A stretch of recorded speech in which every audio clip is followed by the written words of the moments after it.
Друзья, всем привет! Вы на канале Давай запишем, с вами Александр.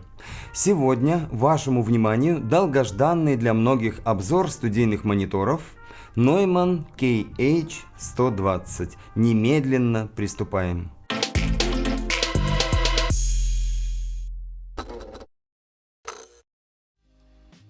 Уверен, что нет на земле музыканта, который бы не знал о продуктах компании Neumann. И что ни возьми, то обязательно будет или классика, или современный стандарт, или топ-уровень, или премиум-класс. Ну, умеют эти немцы и изобретать, и работать.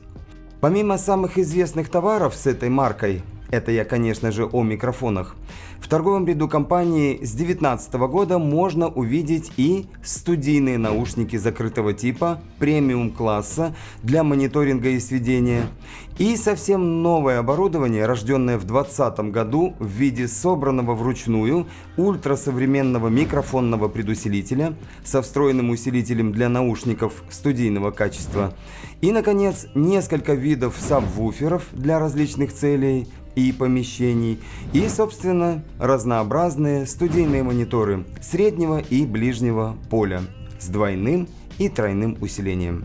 Наши сегодняшние гости с динамиками 5,25 и 1 дюйм ближнего поля, двухполосные, с усилителями класса А-Б по 80 Вт каждый, имеют звуковое давление 111,1 дБ, и частотный диапазон от 52 до 21 тысячи Гц. Имеют передние фазоинверторы с высокой пропускной способностью и гашением резонанса, длинноходовой низкочастотный динамик с поршневым двигателем, который обеспечивает низкий уровень искажений при высоких уровнях звука, эллиптический волновод, который дает более плавный отклик вне оси, и твиттер с куполом из легированной ткани, который выдает высокие частоты, также с низким уровнем искажений. К слову, основной материал корпуса алюминий, вес одной колонки 6,4 килограмма. Еще на передней панели можем видеть опознавательный знак, то есть логотип, который работает в двух цветах. Белом при нормальном режиме работы и красном при клиппинге, перегрузе и срабатывании защиты, и который можно отрегулировать по яркости диммером на задней панели, чтобы в темных помещениях он не слепил нам наши музыкальные глаза. Рядом с диммером можем увидеть электронно сбалансированный XLR-вход, а на верхней части монитора управление громкостью и частотами. По 4 позиции на низ, середину и верх, и 4 варианта ограничения выходного уровня. Все это позволит настроить мониторы идеально под любое используемое помещение. И еще один момент, который обращает на себя внимание, это возможность установить мониторы при помощи настенных креплений. Для этого у них есть два отверстия М8 на расстоянии 7 см друг от друга с глубиной резьбы 15 мм. Что ж, с теоретической частью можно закругляться, и время послушать, на что способны мониторы, которые стоят на сегодняшний день порядка 60 тысяч рублей за единицу. А в противовес нашим Neumann мы сегодня поставим Адамы A5X, которые совершенно случайно оказались сегодня в нашей студии. Слушаем.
Несколько слов в качестве финального резюме.